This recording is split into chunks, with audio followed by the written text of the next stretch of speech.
Welcome to the comment of the day presented by Corriere Canadese and the only Italian language daily newspaper in all of North America, Go Live TV and Corriere Media Group. I'm Joe Volpe, the publisher of Corriere Canadese, and we're going to be talking about the emerging issue.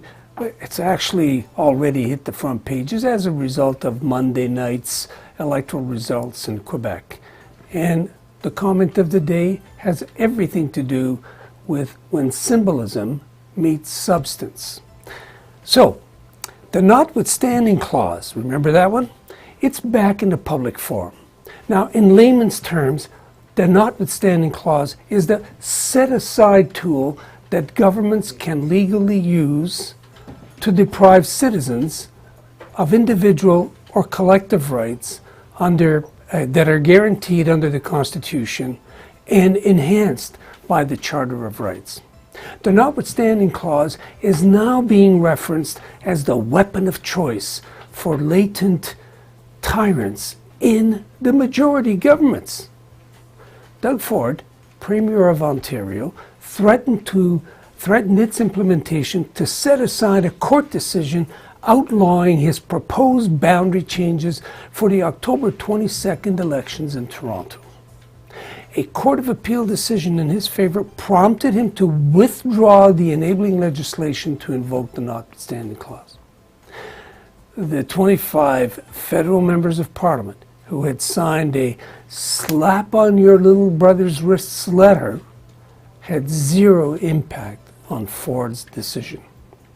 Now, the newly elected Premier of Quebec, François Legault, has announced that, well, yes, he would do the same to defend his proposed legislation to ban religious symbols, whether they be icons, headwear, garb, beards, etc., in publicly funded places.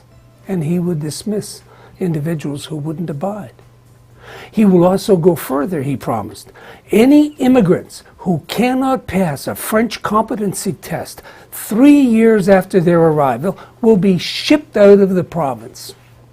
Now here's a wager that I'm prepared to lose. $10 says that the Prime Minister of Canada will not find 25 members of Parliament from the Montreal area to sign a letter reminding Legault that this might not be a good idea. Where will Legault send the immigrants who can't satisfy the requirements enforced by the language police? To Ontario? Ford had said he wants to take care of our own first, although what that means to him is not quite clear. For a friend of his, former Prime Minister Stephen Harper, it meant that only old stock immigrant types were welcome. You know what that means.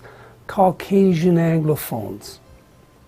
For his idol, the Donald, it means non-Muslims and non-Hispanics. At least. The list is probably longer. Premier Ford is more tolerant, though, even if his Minister for Correctional Services circulates dressed up in bulletproof vests. There are 10 former refugees in his caucus. It's an incredible number. Nothing, though, will prevent those Quebec-rejected immigrants from entering, or is that swarming into, Ontario, a province overflowing with undocumented workers. These undocumented workers have become the underclass of workers at the mercy of the unscrupulous, but essential to the business models dependent on reliable, competent labor, irrespective of their language skills. Federal Minister Ahmed Hussen, who seems oblivious to this reality, there's 1 million undocumented workers in Canada, according to federal officials speaking off the record, has taken the baby step of changing the vocabulary guiding the debate. There are no longer such people as the, quote, illegal, end of quote, entrants. Only the, quote, irregular, end of quote, ones. Now this debate's not new. In the mid-1800s, French Catholics interpreted English Protestant policies, perceived, to flood Quebec, then called Lower Canada, with impoverished, sick Irish Catholics as a tactic to diminish the influence of the Francophones. The Anglophones have not been immune to fear-mongering of their own. The Komagara-Maru incident involving Sikhs, the St. Louis ship that was moved back off, and the rejection of Jewish refugees, the War Measures Act, a blunter instrument in the notwithstanding clause, used to criminalize and or jail Italian and Japanese Canadians as enemy aliens, are but a few examples. Old ingrained prejudices linger, they fester and beget others.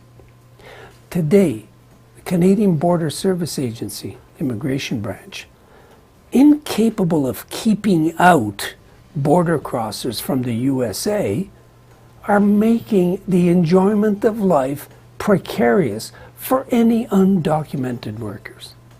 They troll schools, workplaces, transit stations, and public gatherings for, quote, illegals/irregulars, end of quote, to remove. It seems as if they're working on a quota system and get paid by the individual they remove. Mainstream press and media, often perhaps inadvertently, feed into this psychology of uncertainty and suspicion. For example, seemingly out of the blue, one English language daily newspaper in Toronto last week discovered a series of quotes attributed to, but not so independently verified, a front runner in the Brazilian presidential elections.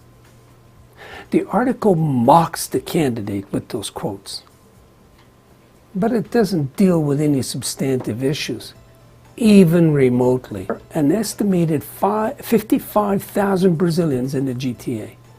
Many of them are reputedly undocumented/irregular types, busily minding their own business, trying to earn a living for themselves and their families. Whatever.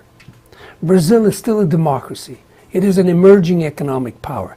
Canada is officially pursuing improved trade relations with her.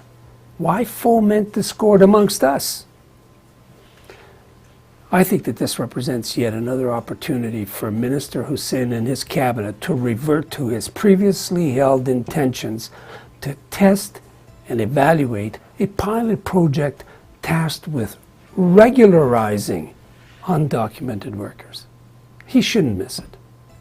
Quebec and Ontario represent 62.5% of Canada's population.